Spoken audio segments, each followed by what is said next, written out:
who won in straight sets against the Galleries Tower High-Risers. Coach, congratulations on this win. Third set na siya, malayo din talaga yung hinabol ng PLDT pero nakuha pa rin yung win. Anong masasabi mo sa naging performance nito? Siguro,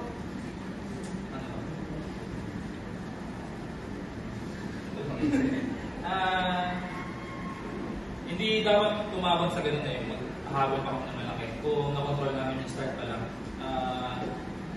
Ang reminder sa kanila, katulad mo sa next leg, hindi porket nag-top na kami ng 2-0, medyo may complacency. Hindi na lang sinasadya, pero mas nagiging, sobrang siguro yung pagka-relax. So, yung mga ganung runs, happy kami na nakuha pa rin namin, pero kung may iwasan, sana mas magawa namin para next. Thank you, Coach. And for that, yung bumabalikan na rin for PLDT after Alas Pilipinas. Ano lang yung feeling na yun nga for playing time for you with PLDT? Siguro po para sa akin, nung nakabalik na ako sa team ko, sa mother team ko, is nagana ako. I mean, sa training, puspusan talaga training, dahil inanok talaga yung system nila coach, yung mga coaches. Kasi, syempre galing sa Las Pilipinas, yung system doon, tapos yung system ng mother team ko is iba. So, na-focus talaga ako sa system nga namin ngayon na nag-focus ako sa yun. Thank you. The floor is open for questions. Then, ano lang yung mga natutunan mo na nakaharap niyo yung mga top players sa Asia and sa Southeast Asia sa Alas na dadalhin mo dito sa PLDT?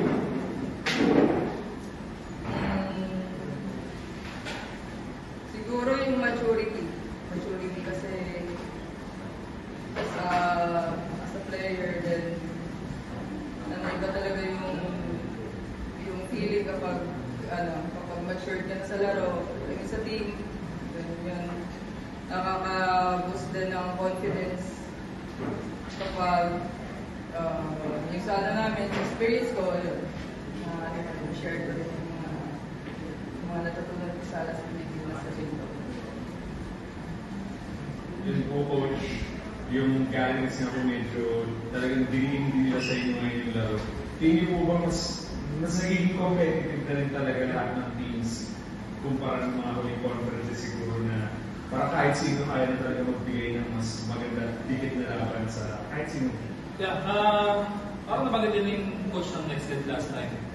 Wala na yung sure weight ng mga teams. Tulad kanina rin, nanalo rin yung Zeus. So, nagpanga talaga ng level lahat after ng reinforce. So, wala ka na talagang masasabi mo na easy win mo pumunta ka. Yung level dahil tumaas na lahat. Pag medyo, yun nga, tulad sa amin kanina, pag medyo naging complacent, pag medyo nagbigay ka ng runs, talagang lalayo eh. So, lahat na ngayon, palaban na. Coach, hindi na sinabi mo, tsaka yung kanina na hindi na dapat umabot sa ganun.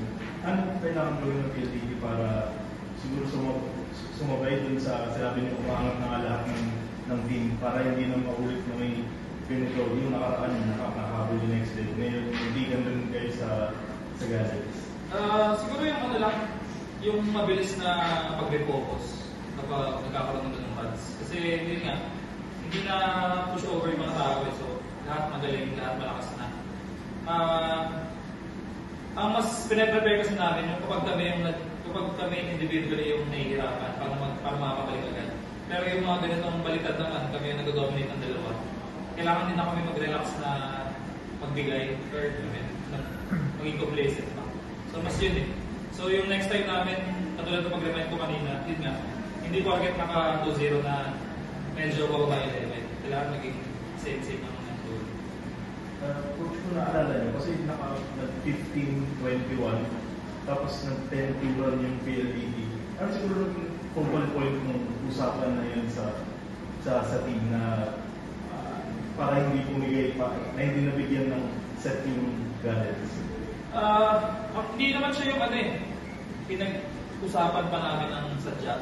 I mean, sa preparation namin, sinasanay sila ng gano'n na hindi sila yung lamang kumakabol palagi. Para yung mga gano'ng situation, kung sakaling mangyari, tulad nga ngayon, medyo sanay na. So doon kami medyo na-focus all this time eh. Kaya lang yun nga, ang kinalayo naman ng kalaban kanina, complacency namin, so hindi rin nangyari. Pero kung yun nga, para din pala hindi kami sa mga top teams din na alam namin matibay, na hindi kami agad titigil. Coach, next game you will be against Capital One. So ano lang yung mindset ng team heading into that match, especially yung Capital One talagang lumalaban din sila every game? Ang nilalamit ko sa kanila, ano lang, sakto na every game, parang patibay na patibay yung kalaban namin. So, kahit wala naman na yung Tusoba sa Capital, nadala ni Toledano yun. So, kahit sinong tao nila, tulad nung sa Cherry nila, lumalaban din talaga. So, hindi pwede nga na magbaba kami ng level. Kailangan every game may natututunan sa mga natin kami. Thank you, Coach. Thank you, Dr.